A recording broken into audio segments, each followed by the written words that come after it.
Aí a gente tem também as penas de demissão. E aí veja, também demissão, crime contra a administração pública, abandono do cargo, veja, o abandono do cargo é a falta por 30 dias seguidos. E aí eu vou contar sábado, domingo, feriado. Se ele começa a faltar hoje e a gente vai contando 30 dias seguidos, esse cara não veio, e aí vou contar sexta, sábado, domingo, feriado, qualquer desses dias, vou ter abandono do cargo. Ou posso também ter a demissão por ausência ao serviço, quando o servidor ele vai ali interpeladamente, na verdade é interpoladamente, tá? Interpoladamente. Ou seja, de modo alternado, ele vai faltando e ele falta por mais de 60 dias úteis no decurso de 12 meses. Então, nesse caso aqui, o servidor, ele vai um dia, então tem uma semana que ele vai todo dia, na outra semana ele falta na segunda, na outra semana ele falta na terça, na outra semana ele falta na quarta, e assim vai. Daí chega um feriado, ele vai lá e emenda o feriado, e assim por diante. Mas veja, ele não está faltando dias seguidos, ele está faltando de modo alternado, interpoladamente, tá? Então também é um caso de demissão do servidor. Também continência pública escandalosa, então o servidor tarado, embriaguez habitual, ou uso reiterado de entorpecentes, insubordinação grave em serviço ou em repartição, transgressão dos itens do artigo 231, pedido de dinheiro ou quaisquer valores por empréstimos a pessoas que tratem de interesse ou tenham ou os tenham nas repartições, né, ou estejam sujeitos à sua fiscalização. Então, o servidor que pede ali uma propina, acumulação proibida de cargos também, ofensas físicas, ameaças graves em serviço em razão dele, a colegas, salvo em legítima defesa, lógico, né, se ele tiver em legítima defesa, ele não vai ser punido, né, incitamento à adesão a greves, esse caso aqui, é lógico, né, que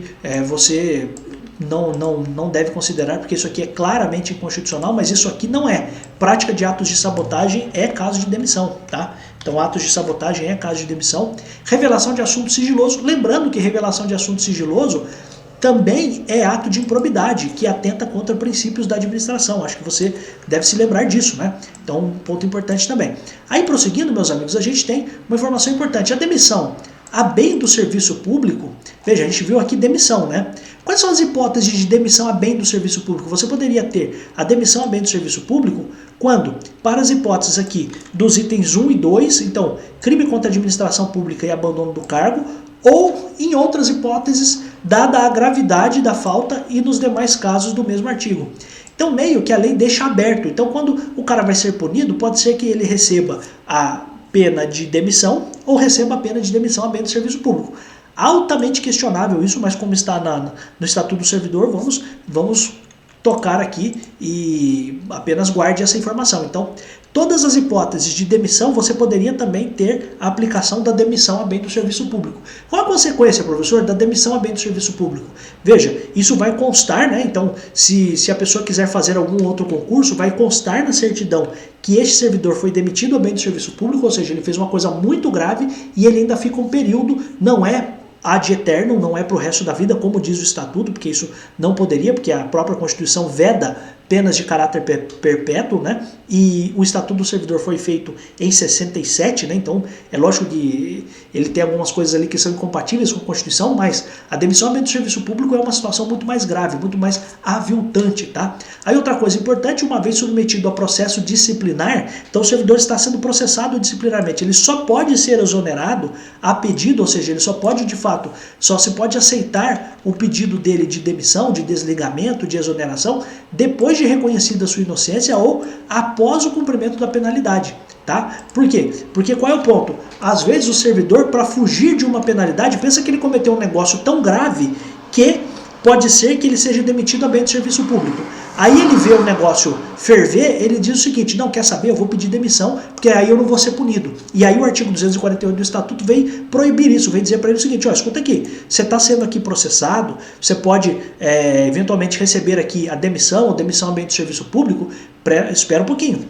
Você só vai poder ser desligado, só vai poder ser exonerado a pedido, ou seja, por pedido do próprio servidor, por seu próprio pedido, quando ou quando for reconhecida a sua inocência, então você foi absolvido, aí sim você pode sair, ou depois que você cumprir a penalidade. É lógico, cumprir a penalidade aqui é qualquer outra penalidade que não seja a demissão bem do serviço público, porque daí ele vai ser desligado. Mas, por exemplo, depois que ele cumprir a repreensão ou cumprir a suspensão, por exemplo, tá? Cumprir a repreensão não, né? Porque ele vai ser apenas repreendido, mas depois que ele cumprir, por exemplo, a suspensão, tá? Então, veja só, o servidor está sendo processado, está sofrendo um processo disciplinar. Ele, para fugir da responsabilidade, ele pode pedir exoneração? Não. A princípio, ou precisa esperar terminar o processo, e se ele for absolvido, aí sim ele pode se exonerar, e não vai constar nada que ele foi punido, porque ele foi absolvido, né? Ou ele vai cumprir a penalidade. Claro, estamos falando aqui de penalidades que podem ser cumpridas, né? Então, se ele for demitido ou demitido bem do serviço público, não dá para ele cumprir, né? Aí, prosseguindo, amigos, outras informações aqui, o parágrafo único diz aqui assim: ao funcionário indiciado em inquérito nos casos dos itens 2 e 3, abandono ou ausência ao serviço, poderá ser concedida a exoneração desde que justificadas as faltas ao serviço. Então, existe uma exceção para a qual o servidor pode pedir exoneração durante o processo disciplinar. Quando eu estiver falando aqui de abandono ou ausência ao serviço, que causam demissão. A gente sabe disso. Abandono ou ausência ao serviço causam demissão. Mas nesses dois casos, se ele justificar essas faltas, ele pode sair. Ok. Mas todas as outras, então imagina o seguinte: o servidor cometeu crime contra a administração, cometeu insubordinação grave, fez pedido de dinheiro, etc. Veja, ofensas aos servidores ou a pessoas ali do povo, a particulares. Em todos esses casos, o servidor não pode pedir para sair antes que termine o processo, tá? Apenas nesses dois casos aqui, abandono ou ausência ao serviço. Então, abandono mais de 30 dias ou ausência, então mais de 30 dias seguidos ou abandono, ou ausência ao serviço, que são 60 dias interpolados ali por 12 meses, sem justificativa. Nesses casos, ele pode sim pedir exoneração, pode ser exonerado, desde que ele justifique essas faltas. Tá? Então esse é um ponto importante. Aí o 249 me parece que tem cara de concurso. O procurador-geral do município e os dirigentes das autarquias são as autoridades competentes para a aplicação das penalidades. Então veja só, qual é a regra? Quem vai aplicar as penalidades? Isso aqui cai muito em concurso. O procurador-geral do município ou os dirigentes das autarquias. Professor, mas e se quem comete o ato irregular é o procurador-geral do município? Opa, aí a gente vai para uma outra informação. Se o infrator for o procurador-geral do município ou secretários municipais, cabe ao prefeito aplicar a penalidade.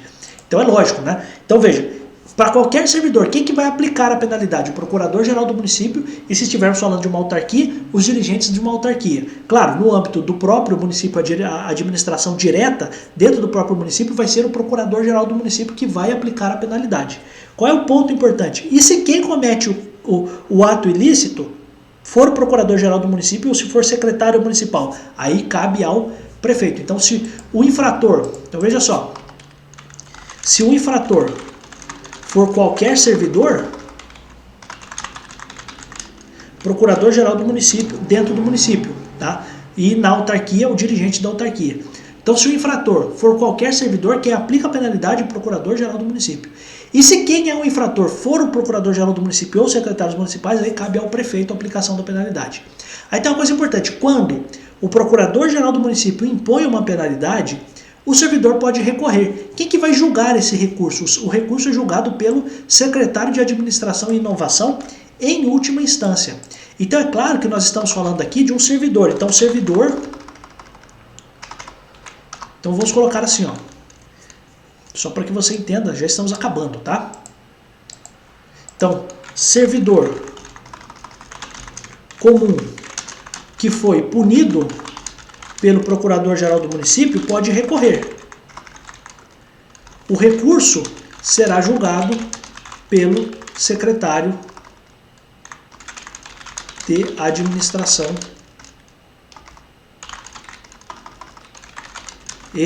Administração e Inovação. Tá? Cabe mais algum recurso contra a decisão do secretário de Administração? Não.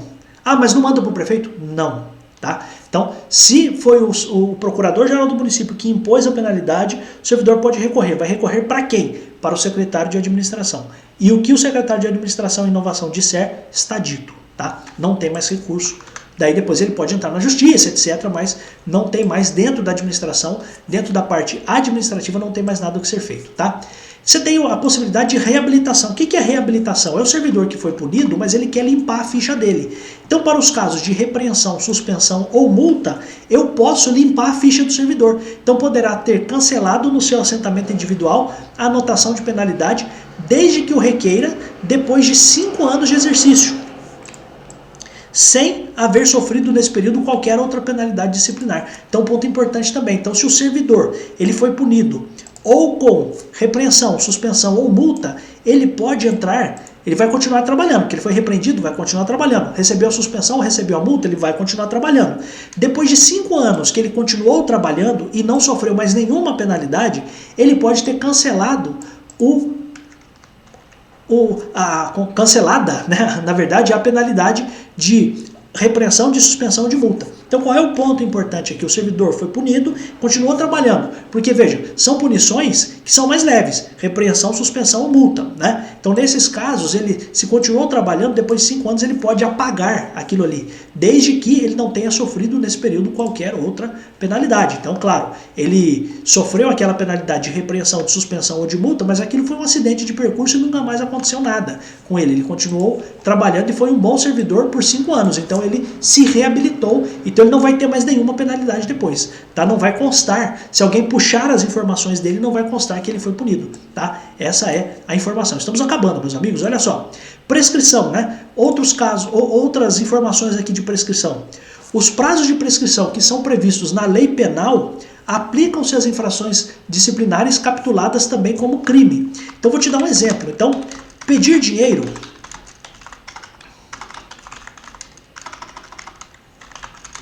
é caso de demissão. Mas também é crime de corrupção passiva cometida pelo servidor. Artigo 317 do Código Penal. Neste caso, a prescrição não será a de 5 anos. Então, a prescrição para o município punir o servidor não será de 5 anos, mas será a mesma prescrição do Código Penal. E lá no Código Penal, só para que você entenda, você tem prescrição de 3 anos, você tem prescrição de 4 anos, você tem prescrição de 8, de 12, de 16, de 20 e de 30 anos. Então, quero que você entenda que se o servidor comete um ato e este ato também é um crime, então ele cometeu um ato, este ato poderia gerar a demissão. Eu sei que o município tem o prazo de prescrição de 5 anos para aplicar para o servidor a pena de demissão. Ok, tá tudo certo. Só que agora vamos abrir uma outra aba no nosso conhecimento. Qual é? A informação de que se aquilo que o servidor fez é caso de demissão, mas aquilo também, além de ser um caso de demissão, também é um caso criminal, aquilo também é um crime, o que vai acontecer? O município vai se regular não pelo prazo de 5 anos de prescrição para as penalidades que podem ensejar a demissão, mas o município vai usar o prazo prescricional do direito penal. Ele vai abrir lá no Código Penal, artigo 107, 108, 109 do Código Penal e vai olhar lá quais são os prazos de prescrição. Então, qual é o ponto importante aqui? Se aquilo que foi cometido pelo servidor ensejar a demissão, mas aquilo também for crime, eu uso o prazo prescricional do direito penal. Então, olha só, prazos de prescrição previstos na lei penal aplicam-se às infrações disciplinares capituladas também como crime, tá? Este é o ponto. Então, veja só, qual é a regra? A regra é, para o município demitir alguém, ele tem o prazo de 5 anos, mas se aquilo também for crime, ele vai usar não o prazo de 5 anos, mas ele vai usar o prazo do Código Penal para a prescrição dos crimes do Código Penal, tá? Então, essa é uma informação importante. Então, para aplicar demissão, o município tem prazo de 5 anos. Contudo, se o ato que ensejar demissão também for crime, não será utilizado o prazo de 5 anos, mas será utilizado o prazo da lei penal. E aí podem ser esses prazos aqui, 3, 4, você não precisa decorar, tá? 8, 12, 16, 20 ou 30 anos, tá? Esse é um ponto importante, tá? Outra coisa importante, a abertura de sindicância ou instauração de processo disciplinar interrompe a prescrição, ou seja, a prescrição volta ao zero. Até decisão final proferida por autoridade competente. Então veja só, numa situação em que você tem um prazo de prescrição de 5 anos, então eu vou te dar um exemplo, porque isso aqui já caiu em concurso, tá? Exemplo, o prazo de prescrição para a demissão, estou reforçando, estou batendo na mesma tecla, estou reforçando com você isso aqui. O prazo de prescrição para a demissão é de 5 anos. Se após 4 anos e 10 meses o município instaura processo disciplinar, o prazo prescricional volta ao zero, tá? Esse é um ponto importante. Então, por quê? Porque ele é interrompido. Porque é interrompido. Interromper é isso, é igual lá no velocímetro do seu carro, né? Você tem lá o odômetro do carro. O cara tem ali a indicação de toda a quilometragem. Quando você quer zerar, você aperta um negocinho que parece um I, assim. Então, você aperta aquilo ali e aquilo volta ao zero. Isso é interromper o prazo da prescrição. Então, o prazo é interrompido, tá bom? Então, essa é uma informação importante. Aí, veja só. Continuando aqui, suspensão preventiva. Você tem a possibilidade, você poderia ter a seguinte expressão, suspensão cautelar, tá? Também você poderia encontrar isso num concurso, não estaria errado. Então, você tem a hipótese de suspensão preventiva ou suspensão cautelar do servidor. Então, o prefeito pode suspender preventivamente o funcionário até 90 dias, desde que seu afastamento seja necessário para a averiguação das faltas cometidas. Então, o servidor, ele pode ser afastado. Então, pensa que um cara é servidor, ele trabalha na tesouraria. E aí ele fez um monte de conta errada lá, e para evitar que ele possa manipular as contas que estão ali, para eventualmente justificar os erros que ele cometeu, o que o prefeito faz? Ele afasta esse servidor. Então, o prefeito afasta, suspende preventivamente o servidor, tá bom? Então essa é uma informação importante. Estamos acabando, tá? Olha só, outra coisa importante, do processo administrativo disciplinar. Então veja só, o processo disciplinar vai ser instaurado por determinação do prefeito ou do procurador-geral do município, ok? Precederá sempre a demissão do funcionário, a cassação da aposentadoria e disponibilidade, a destituição de função ou a suspensão por prazo inferior a 15 dias. Então, eu preciso ter processo disciplinar para todas as penalidades mais graves ou até para o caso de suspensão, que vai dar mais de 15 dias de suspensão. Então veja só, uma coisa importante, né? A gente viu aqui a informação de sindicância, né? Então a sindicância, para que serve? Ó, isso é um ponto importante. Então a sindicância serve para atos mais leves. Quais são esses atos mais leves? Para aplicar repreensão ou suspensão por até 15 dias. Depois, mais do que isso, precisa abrir um processo disciplinar, que é um processo muito mais complexo, tá? Então, sindicância, você abre para instaurar coisas mais leves, repreensão ou suspensão por até 15 dias. E para coisas mais graves, você faz a abertura do processo administrativo disciplinar.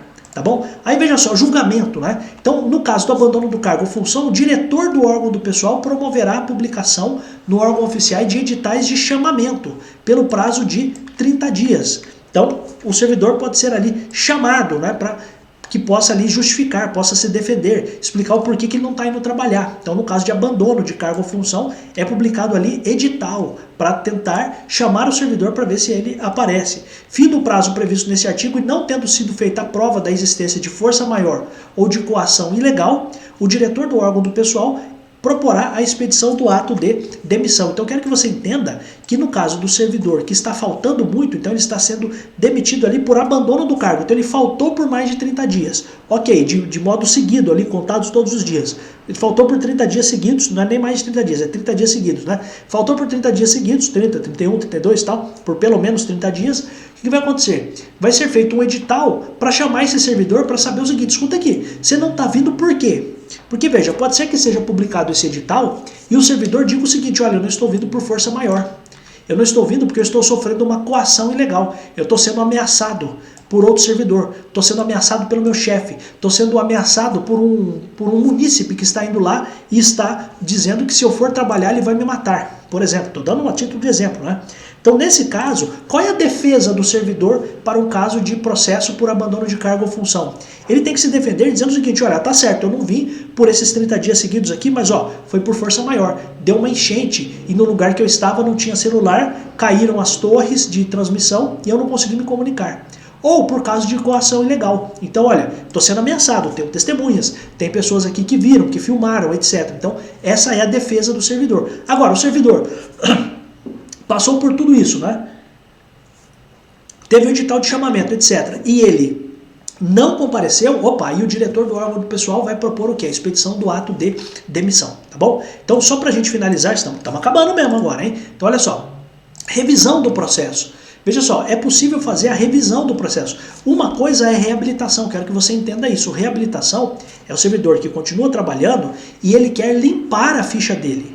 Veja, e limpar a ficha dele por quê? Porque ele foi punido, ele sabe que ele estava errado, mas como ele não fez mais nada de errado, ele vai pedir a sua reabilitação. Isso é uma coisa. Agora você tem uma outra coisa, que é a revisão do processo. O que é a revisão do processo? No caso de revisão do processo, o servidor, ele foi punido, mas ele diz o seguinte, cara, não era para eu ter sido punido. Então veja, eu tenho agora um fato novo, eu tenho circunstâncias novas que vão mostrar para a administração pública o quê? Que eu não deveria ter sido punido. Então só uma observação, ó, só para a gente terminar, estamos terminando mesmo. Então, ó, não confundir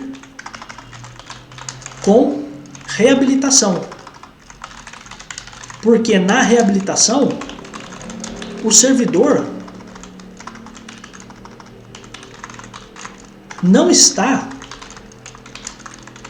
rediscutindo o mérito da sua punição. Por favor, não erre isso, tá?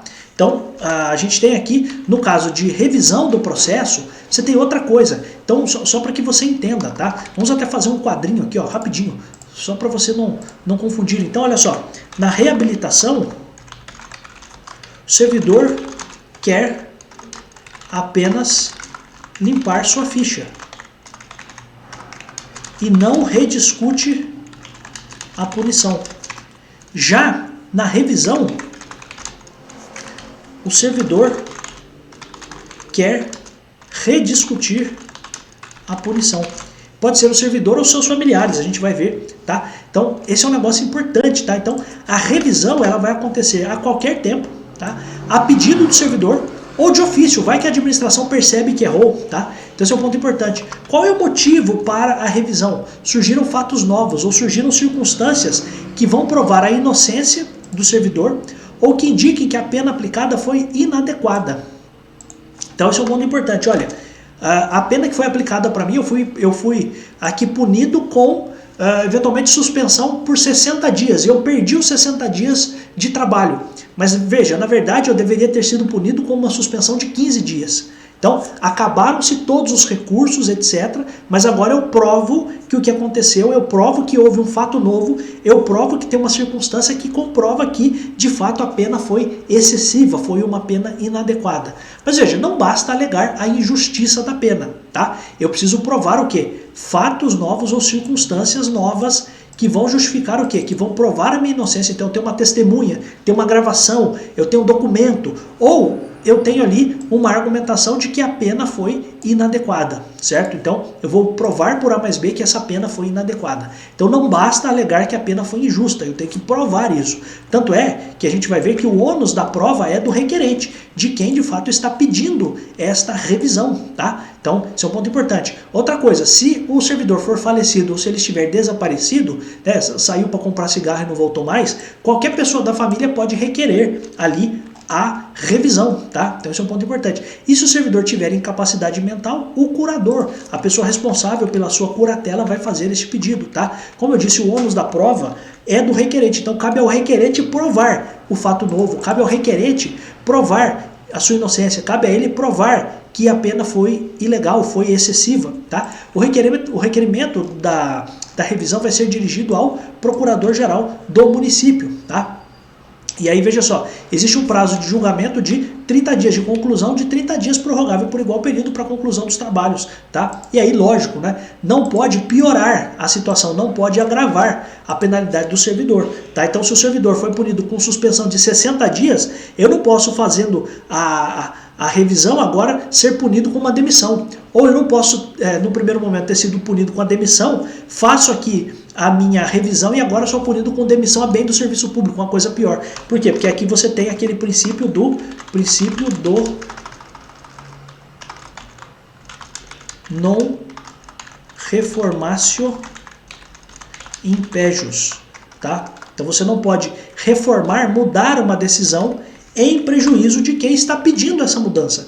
Então eu estou batendo as portas do município dizendo que eu tenho um fato novo, que eu fui punido.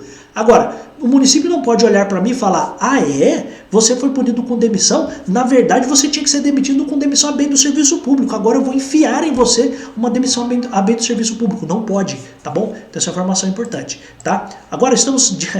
Toda hora eu tô acabando, né? Estamos acabando, meus amigos. Veja só.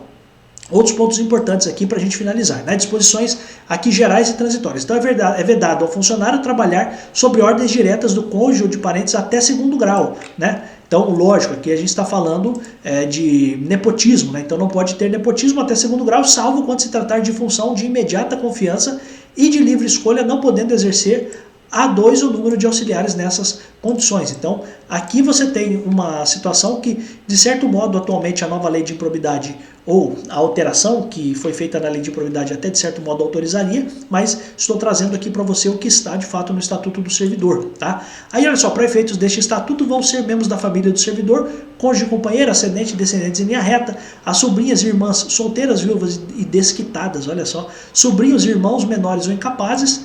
E também, para a gente finalizar aqui, o padrasto, a madrasta, o sogro e a sogra equivalem ao pai e mãe e os enteados aos filhos, tá? Então também apenas a título de informação aqui. E a última coisa boba que já... Cara, isso aqui já caiu em concurso, acredite você ou não. Qual é o dia do funcionário público? Dia 28 de outubro, tá? Será consagrado ao funcionário público municipal, também é consagrado ao funcionário público federal e também estadual, mas aqui está no Estatuto do Servidor. Amigos, aqui a gente termina a análise do Estatuto do Servidor. Uma parte desta aula eu deixei lá no YouTube. As pessoas que estão assistindo isso, que vão fazer o concurso de São Bernardo, se quiserem ter acesso às outras aulas, aí vão precisar entrar lá na minha escola, no meu curso Base Jurídica. Eu vou deixar o link aqui embaixo e você que está dentro da área de membros vai ter também, lógico, todo esse material aqui para você baixar. Você que já é aluno e você que não é aluno pode assistir essa aula aqui, pelo menos parte dessa aula. Se quiser assistir o resto, tá lá dentro. Aí, como que faz? Aí você entra lá sem maiores problemas. Eu tenho certeza de que eu consigo,